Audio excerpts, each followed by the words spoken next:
What's good YouTube, this is JML, a beginner filmmaker, and in this video we're gonna talk about this $30 lens that I fell in love with, which is the Fujian 35mm f1.7 CCTV lens. I bought this lens about a month ago and I totally abused it. Oh sorry. I use it almost every day with my Canon EOS M for filmmaking. And I can say that this lens is really damn good.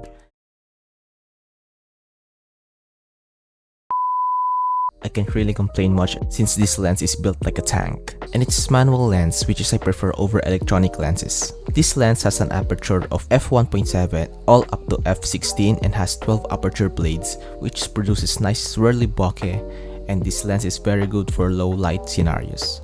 I will also point out that this is not a dedicated camera lens. What? This is a CCTV lens.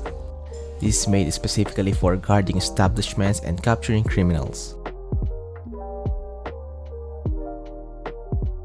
Not for this perfectly crispy footage from a cringe videographer.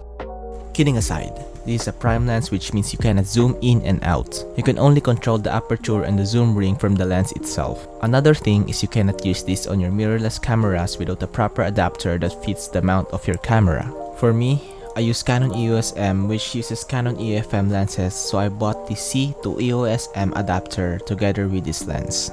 And it comes with a macro extension tube, which allows you to shoot close-up shots with ease. You can add more of these macro extension tubes if you want. The next thing we're gonna discuss is the pros and cons of this lens. I know some of you may disagree on some things about quality, capabilities, or some sorts about filmmaking and its gears. Specifically the quality of this lens, so some good qualities that I find in this lens might be bad for you. Now we will start on the pros of this lens. This lens, as I said before, has smooth manual aperture and focus ring. Aside from that, this thing is small, metal, and compact. This lens can literally fit on your pocket since it is only 5 cm in length and 4.5 cm in width. Last but not the least is its swirly bokeh.